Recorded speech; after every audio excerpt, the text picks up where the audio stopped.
ప్రేక్షకులందరి కోసం తెలంగాణ రాష్ట్రంలో పురాతనమైన దేవాలయం చరిత్ర విశిష్టతతో ఈ వీడియోలో మీ ముందుకు వస్తున్నాం.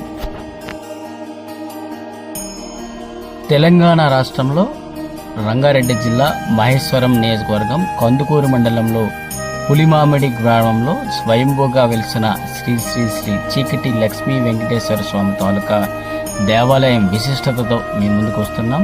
కొన్ని వేల సంవత్సరాల నుంచి ఇక్కడ స్వామివారు పూజలు అందుకుంటున్నారు. అతి ప్రాచీన చరిత్ర కలిగిన ఈ దేవాలయంను విష్ణు కుండీలు తన పరిపాలనలో నిర్మించబడిందని స్థల పురాణాలతో చెప్తున్నాయి. ఎక్కడికైనా తిరుమలలో వెంకటేశ్వర స్వామిని దర్శనం చేసుకోవాలంటే 7 కొండలు పైకెక్కి దర్శనం చేసుకోవాలి. కానీ ఇక్కడ ఈ దేవాలయంలో స్వామివారిని దర్శించుకోవాలంటే కొండ ఎక్కడం కాదు, కొండ దిగువన వెళ్లాల్సి ఉంటుంది. ఇదిగో మన స్వామివారి కోసం కింద గర్భగుడి లోపల ఉంటుంది, కొండ దిగువన ఉంటుంది. సో ఒకసారి చూడండి. అదివో అల్లదివో శ్రీహరివాసము 10,000 శేషుల పడగలమయము. అదివో అల్లదివో శ్రీహరివాసము.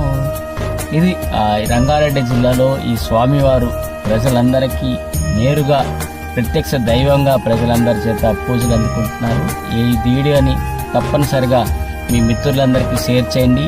తెలంగాణ రాష్ట్రంలో ఈ దేవాలయం తాలూకా విశిష్టతను అందరికీ తెలియజేయండి. ఇలాంటి వీడియోలు మరిన్ని చూడాలనుకుంటే మా ఛానల్ని లైక్, షేర్, సబ్స్క్రైబ్ చేయడం మాత్రం మర్చిపోవద్దు. ఇలాంటి వీడియోలు మరిన్ని మీ ముందుకు వస్తాయి.